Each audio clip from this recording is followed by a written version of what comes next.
But the WordPress stuff, it's still evolving. But at the end of the day, as much as people make it the end of the world as we know it, like everyone catastrophizes about everything all the time. At the end of the day, you got to keep a level head. If you're a consultant in tech, especially if you're running an agency, you got to keep a level head and do what's best for your clients. Most of my clients now are legacy from the agency. They tick along. I run some updates. They pay a small fee. I run updates, and they're hosted on WP Engine. Their needs are different. Some are on WooCommerce, which has a different setup than someone who's running a newsletter, or someone who I'm not necessarily selling new builds to. So those things, they're all different use cases. Honestly, if you are catastrophizing about this, I don't know how busy you are outside of WordPress. There are people who are all WordPress all the time. Most agencies are platform agnostic. Most half-decent digital agencies are platform agnostic and give their clients the best solution for the client's needs. I wouldn't be shoehorning WordPress solutions. I would hope you're not doing this either, shoehorning WordPress solutions into a client because you only know WordPress and you believe in WordPress. That's not the right way to look at it. So maybe it is a good opportunity for those that have done that to audit their own approach to business and to understand that you've got to and to start thinking about your clients and what they need, not what you prefer.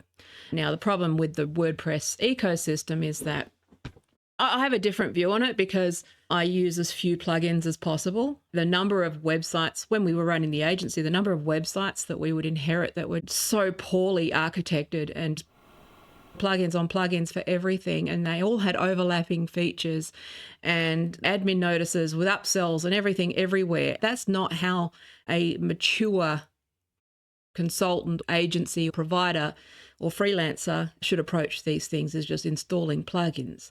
I think with the WordPress thing, there's some valuable lessons to be learned about how you approach your business, which is to not rely too much on third parties as much as you can, and that every plugin that you add on to a content management system adds risk. It adds not only security risk, but it adds complexity. So I think that's the one thing. And again, it's not unique to WordPress, but WordPress is its own unique, let me think about my words here. WordPress is a funny old ecosystem. 2 years ago, I said to my husband, we used to run the agency together, he's a senior dev and still is. I said, WordPress has become what Joomla turned into in its last couple of years before WordPress really took off as a CMS. But there's a mindset with WordPress as a marketplace. It went from being open source and people just contributing plugins that might be useful to the exact thing that ACF, that exact sort of premium model, which was the light plugin in the repo, but completely stripped of any features, and then selling you a $300 a year subscription for a set of functionality that would overlap with other plugins that were doing the same thing. And all of a sudden you end up with this sort of bloated thing. It has undermined the WordPress project at large. That whole marketplace has been undermined, right? People just trying to make a quick buck, extract as much as they can out of agencies. I never expected anything for free in terms of a plugin, but I'd also started to see this sort of gouging going on where just from an agency point of view, it became too risky, too much hassle, expensive, have basic functionality that you would want in your website. So it went from being, and that's why just code your own shit, basically. WordPress is still fine. If you're a good WordPress developer, there's not really a problem here. The only real problem is ACF. Like that'll be figured out. But in terms of the broader ecosystem, I think that from an agency point of view, relying on all of these plugins is a bad idea anyway in terms of your architecture. And if you can't be coding a basic experience, like I'm not talking about complex experiences. If I use the Jet Engine suite from Crock-a-Block, right, that's my prefer. I've got a lifetime license for that. I prefer that, right? But like that provides a lot of core functionality that would require a lot of code. But at the end of the day, plugins replace a lot of the ability to code. And you can do most of this by just coding with hooks and actions yourself. Maybe you can look at it as a time to be less dependent on plugins, re-architect the way that you do your business, and really consider whether you should be able to code around it anyway. If you've got clients, you should be able to make your own plugins that fill gaps. I am of the view that maybe you shouldn't be making money for a profit. I've seen so much garbage out there over the years. And that's why before I was like, offshore shit. It's hard to explain without it coming across as horribly racist, but it's just been my experience over the years, which is that combination of low quality, people expecting the earth for no money, and the gaps in communication result in really shitty code and really shitty jobs. I think fewer people should be in the business. As enabling as something like WordPress has been, and the great economy that's been built around it, and as great as open source is, I do think that WordPress's ecosystem has made people lazy over time. It has made people devalue the work that a web developer does. And the more I've been thinking about this, because we've got this whole Substack thing where everyone just defaults to going on Substack. Now, Substack has its benefits, which is discoverability. So if I want to write a newsletter and have a paywall and all that sort of stuff, it's just out of the box, right? Substack actually started as a WordPress stack for subscriptions, a subscription stack. Substack started to be that stack on WordPress that would have the editor, blog, newsletter functionality out of the box, whereas on WordPress you have to build that, right? Or assemble plugins. But Substack, you're locked in. You're at the mercy of someone owning the platform. It's not your data. Yes, you could technically export it, but you don't own it technically. Legally, yes. It's just a hassle. There's no API. You can't pull it from Substack. Like, I can't incorporate Substack into my workflow without a manual copy and paste of everything I do. There's no way to do that. And so Substack, people flock to that for some reason. I don't understand why.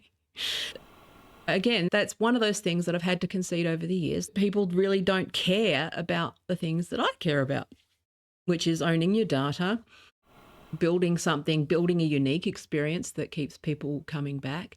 Whereas Substack really represents the extreme of everything that I don't like, which was that everything became generic.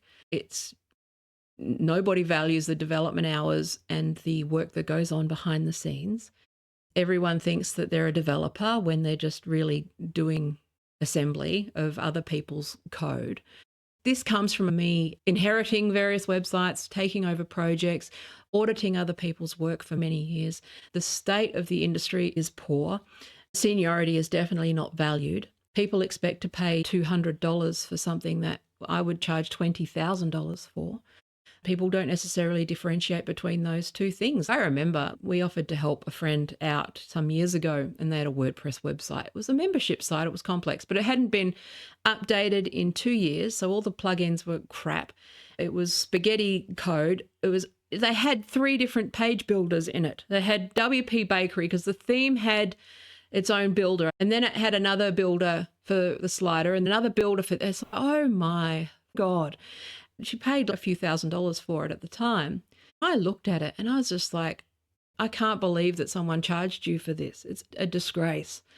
Unfortunately, that's the problem of the WordPress ecosystem as it stands. People who actually build on top of WordPress and do it well tend to not do so well in competition for $2,000 pieces of shit websites that are too slow. Most agencies have no incentive to make the website faster because they just sell people faster hosting. Unfortunately, that's the state of the industry at the moment. As much as I talk about and glamorize this whole WordPress thing, WordPress was marvelous and it enabled everyone. That might be true, but a lot of people have been ripped off over the years.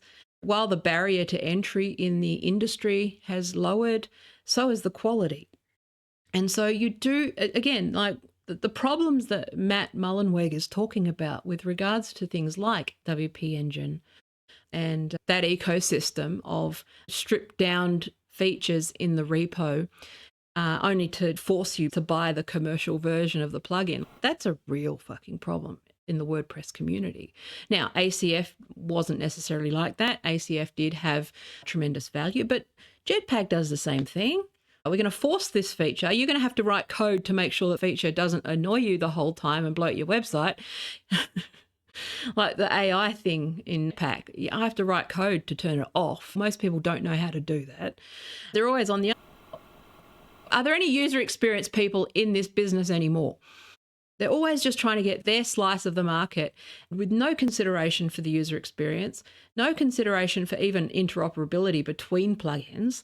It is a dog's breakfast, and I'm surprised that 40% of the web runs on it because, honestly, it's not that great unless, yes, the vanilla I think we idealize the WordPress ecosystem because it is an example of something that's quite successful. WordPress core itself struggles with technical debt and all of the things that go with having software that old. I think people are romanticizing this whole WordPress repo to begin with. But it did, I think it needed a shock. It needed this battle because there is something wrong about it. Like I said this 2 years ago, it's becoming Joomla. It's becoming shit. If you were around for the sort of limp, I know Joomla's still around and some people that like ride or die with it. But you know what I'm talking about, which is just shitty plugins that are just terrible UX. It drives me nuts. But I do hope that any further project that anyone works on doesn't have the ability to basically run an ad through the repo where you're running a light version of a plugin that is effectively a shell. That basically, this is an exploit of the WordPress ecosystem, like the repo, which is this problem of... The one that I can think of is the Uncanny Automator. There's a few of them where you have no functionality that anyone would want to use. And anything that you do want to use is behind a premium subscription. That stuff adds up.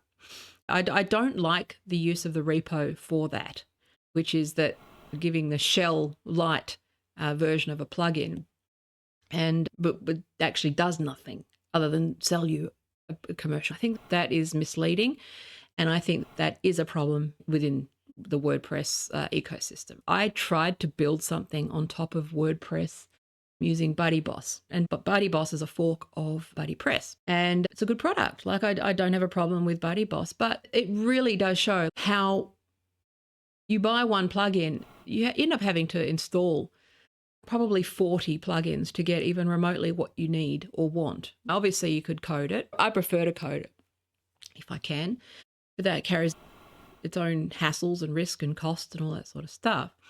But something like BuddyBoss, it's like selling up to...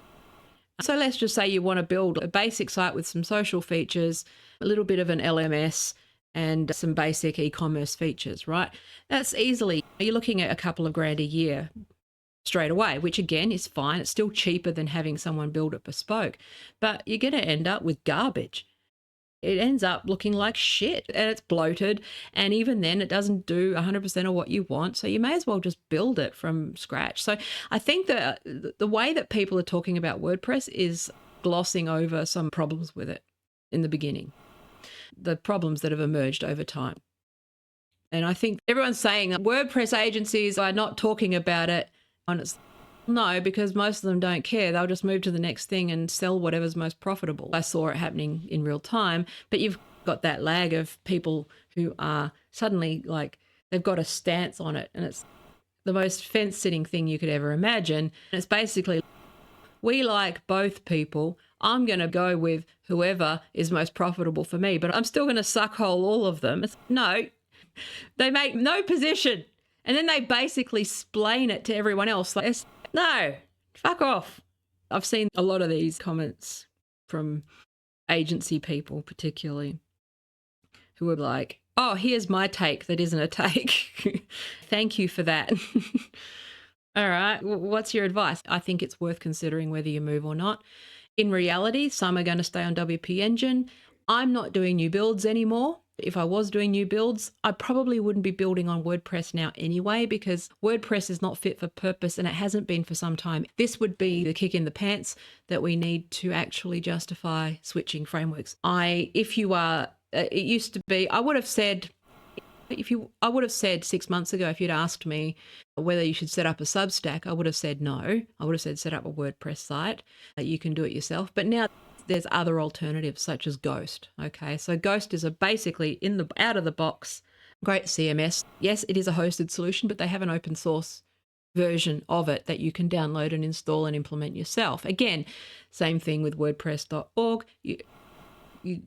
They've got a hosted solution and their software, but Ghost is open source. So I've got a Ghost installed and I just couldn't be bothered migrating. If it's a new build, set up Ghost. If you're thinking about migrating away, I think it's premature.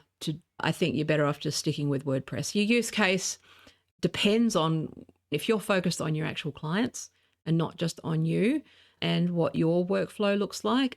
Most mature agencies are going to have clients on lots of different platforms and hosting environments anyway, because it depends on them. If you're just a WordPress agency hosting on WP Engine, just stick with WP Engine. I don't see the problem. The only red flag that I'd have with them is the future of WooCommerce and the WooCommerce ecosystem. If you've got a WooCommerce website on WP Engine, that would be a concern for me. But otherwise, stay put. They're handling it. They're ensuring continuity as best as they can. Honestly, learn to code. Learn to code so you can get the gaps. Don't just be a plugin assembler and think that's good enough for being an agency that sells services. Upskill. And that's the thing that gets lost in all of this, which is that people shouldn't be so dependent on plugins anyway. The dependence on and selling the service. If you're selling WordPress services and you cannot code and you are reliant on installing plugins, then you shouldn't be in business, because you end up creating dog shit websites that people like us have had to fix over the years. The plugin ecosystem is useful. It's great. However, it was designed for people to DIY their website. It was not designed for people to be selling websites at $10,000, $15,000, $20,000 a pop, only to just be buying dev licenses of plugins that overlap and are a dog's breakfast and skimming off the top. That's not web development. I have no time for that kind of stuff, and I've seen it way too many times in the industry. It's not unique to WordPress. I've seen it with Sitefinity. I've seen it with all that stuff, which is just garbage work passing itself off as web development, which it isn't. It's just assembly. So I feel differently about those sorts of things anyway. Part of the reason I got out of the industry is because I felt we couldn't compete, because we actually cared about what we put out and we actually cared about the output. And that became increasingly hard to bear when because people would come to me for audits and fixes and rescue jobs, and they'd be out of money by the time they came to us. They'd have spent $85,000 on this shitty Sitefinity agency or this plug-inception WordPress agency, but they'd come to me when it got to court and wanted a report on how shit it was. That's what they came to us for. And I just went, I can't do this anymore. I can't keep selling this shitty crap. That is a problem in WordPress, particularly because anyone can just upload a shitty plugin. Again, rethink your strategy. I'm not saying that the ACF thing is not a shitty thing for them to do. Okay, I'm not saying that's not shit. But it does require you to zoom out at least a little bit and think about how dependent you are on a third party with your business in general. It makes you vulnerable. I went through this with Crock-a-Block as well because of the war in Ukraine. They're based in Ukraine. You have to have a plan. What happens if they disappear? You need that sort of plan. You can't be dependent on them. The difference between running a real business and a hobby is that you are considering all of these risks to begin with. I got out of the business because I saw that this was just going to shit. A lot of this stuff with the GPL, dog's breakfast, everything costing $100 a year, but they make it sound cheap. The WooCommerce marketplace, you can't even build again, you could code it, but I'm saying like for your average WooCommerce person, like, oh, I want to share it to Instagram, $100 a year, please. I want subscriptions, $200 a year, please. Oh, memberships, $200 a year, please. It all adds up. And again, I know that development costs money and time. I get that. If anything, I believe that developers should be paid more and enough. But it's not going to the developer. It's going to the people who hire the offshore developers and poorly coded. They hire the cheapest. They hire juniors to do it and they skim off the top. It is again, back to capitalism, which is that rentiers are the problem in this industry across the board. At least Matt Mullenweg built the core, or He didn't actually, he forked it. But I'm saying at least he did put some labor in. A lot of this stuff, the inherent problem with the GPL is that it leaves itself vulnerable to capitalists who are exploiting developers and offshore labor. This race to the bottom with the industry for the cheapest developers that are like $5 an hour. No, I charge $270 an hour. When we were an agency, we were charging a fortune because that's what we're worth, because it was better. Over time, that got squeezed to the point where people were arcing up at even $100 an hour because they thought they could just do it with Wix. The industry has always gone in this direction. So WordPress, this whole WordPress drama is just another symptom of that. It is just another symptom of something that is endemic to the fact that the GPL is incompatible with capitalism, because capitalists will always take advantage of the people who are wanting to share and share alike. That is how it's going to be. Now, WP Engine, they've exploited it too. The criticism that Matt Mullenweg has of WP Engine and its ilk is legitimate, but so is Automatic. He's got some standing because he at least drove the project forward, but at the same time, we've got to remember that the WordPress community has been exploited for many years by people who are not coders, people just passing on plugins and setting up an agency when they can't even code, assembling plugins, making life harder for everyone else, and making a fuck ton of money, and then leaving the people who are good faith and are nice and are client-centered and care about their clients, they're left out having to compete in a space it's beyond recognition. If there's one thing that we have to keep fighting for in terms of the open source movement, it is for a balance between making sure that those who genuinely believe in open source and those who are going to exploit it, making sure that is clearer, because it's not the end of the world. Stick with WP Engine, they'll be fine. If you're hosted there, I'm not going to move because they seem to have it handled for now. It's stable, it's staying put. If Automatic provides a service that you like and it suits what your client needs, then go with them.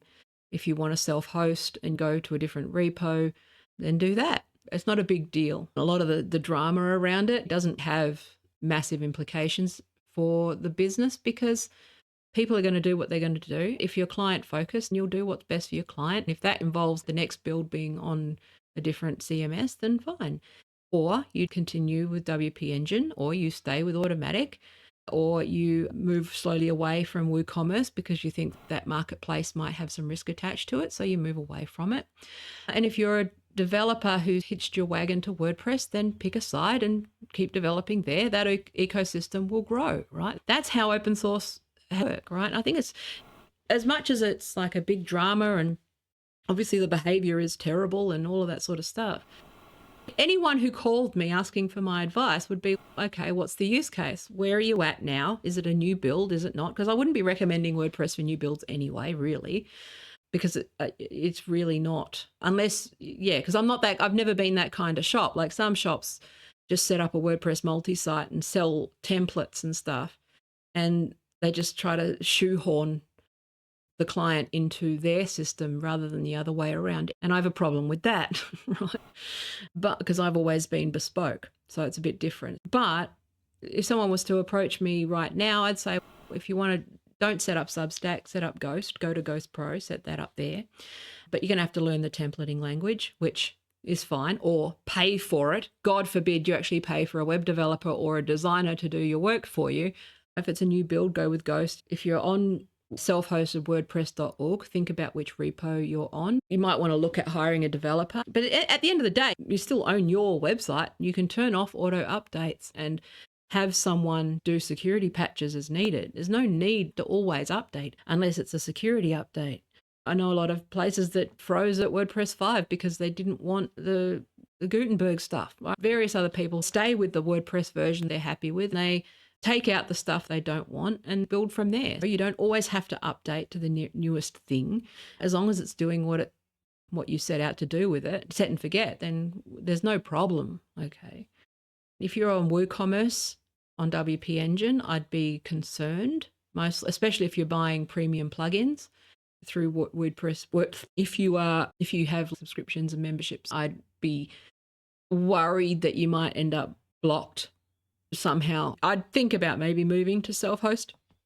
In that instance, if you are reliant on Jetpack and WooCommerce, it might be good for you to move to either self-host or WordPress. The project's not going to die.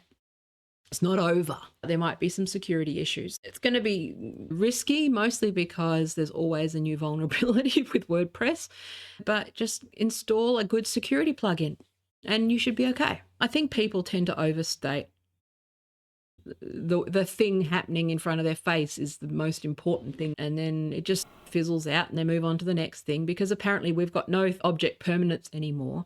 Apparently nobody knows how open source works. Being part of open source, it's like if you've been an activist in anything, if you work with people that care, working with people that care involves arguments and splits. And if you're politically organized, that it's just part of being left wing, which is to split over stupid shit all the time. And the open source movement's no different, right? It's just side effect of having people care. You've got to be able to manage that and calm people down and say, look, okay, pragmatically, how does it affect your business? The reason why agencies aren't up in arms about it is because they're probably just sitting there watching and going, okay, what do we do with this client? Most agencies are probably on a combination of WP Engine, WordPress.com, and self-host. It depends. If they've got more than, say, 10 clients, those 10 clients are probably on different hosting. If you're a half-decent agency that listens to clients and does what your clients need, then you're probably on different environments anyway, and you're probably just going to stay put. Being put in a position where you cannot be affiliated with WP Engine to log into the repo, I think that there'll be some sort of injunction soon on that. They can't do that. Just say you have no affiliation and log in. Just refuse to be involved. But at the same time, pay for web development then. Pay for someone who does know. You own your website. People have had it too good for too long. They just tick along and sell things that they don't necessarily understand, like how it works under the hood. Take the time to learn how stuff works under the hood. You can actually just code custom fields and custom post types into a plugin yourself. It's not that difficult. WordPress has that functionality, right? It's limited, but still, you can actually do this, right? I prefer Jet Engine personally, but again, if that disappeared, I'd still be able to figure it out with code if I needed to, right? Like WooCommerce, all of the plugins for WooCommerce that they're selling you, most of them can be coded because the hooks and everything and the templating and all that sort of stuff exists in core. You've just got to tap into it. Like the WooCommerce brands, that's just a custom post type with a custom taxonomy. It's nothing fancy. Right, you just got to know what you're doing. It's just content for people. And it's funny because I've gathered up new followers and I'm going to lose 50 of them pretty quickly. First of all, because I misspoke at the beginning of a stream saying Indians when I didn't mean Indians. I meant the archetype of offshore. So that's already burned some bridges. I didn't mean it the way that it came out. I always take a while to warm up. I shouldn't have opened with that. It is an ongoing problem of quality and all that sort of stuff. But people are going to spurg out over whatever. Okay, that's fine. But I can tell that it's only because they're sitting there and are only seeing 24/7 what's happening on their feed. Like the second I started talking about this stuff, it was just all of the tweets all of the time. I was like, yeah, but I like other things too. It's not my only thing. I can tell when people are only reacting to the stuff that's in front of their face and not actually getting any real proportion out of this. Most agencies aren't saying much because they're busy solving the problem and talking to their clients and figuring out with their clients collaboratively what the way forward is. Honestly, I think that, I don't know. That's just me. Like I have more free time than most because I'm not in the business anymore. But I think most people are just getting on with it and they're mostly sick of WordPress anyway. My husband's in his job. They're mostly out of WordPress anyway. They're not recommending it for new builds.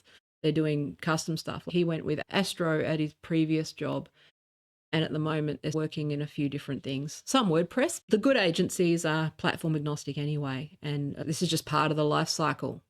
Maybe thinking about the next redesign being a rebuild in something else. A lot of agencies are just working with their own forked version of WordPress anyway. Most agencies that are worth anything are usually a few versions behind and are operating effectively with their own forks of the software. Most places have a development cycle and an update cycle, and they're not just sitting there hitting auto update because that carries risk. So again, it depends on getting a sense of proportion about this.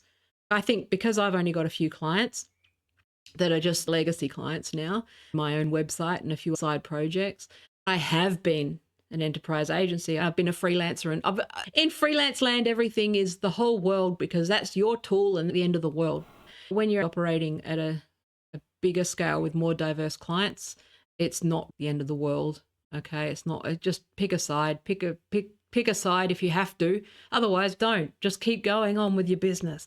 First of all, most people aren't on social media talking about this. A lot of it is content for people, or that people are seeing an opportunity. Like I said, I was joking. Again, it comes across as racist, and I don't mean it that way. It's just like you've got a week before someone's just selling their own. Like we've had this problem with white labeling WordPress anyway. People are white labeling that shit anyway. And you got 2 weeks before some dodgy offshore company is rebranding WordPress as its own thing. And we are the fork, and it's going to be the most garbage bullshit that's ever come out of it. And it's going to happen. I don't know. I can't remember if those words were coherent.